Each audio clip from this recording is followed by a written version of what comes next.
You are looking at Julian's pronunciation guide, where we look at how to pronounce better some of the most mispronounced words in the world, like this other curious word. But how do you say what you're looking for today?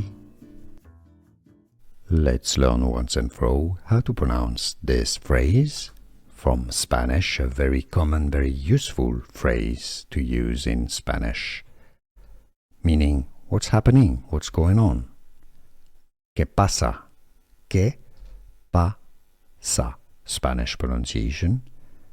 It's going to be the same in Mexico as well, or South America, Central America. Qué pasa? Qué pasa? How to pronounce, how to say what's happening in Spanish. Qué pasa? Here are more videos on how to pronounce more confusing words and names too many mispronounced. Like this video if you found it useful. I appreciate your support. I'll see you soon and thanks for watching.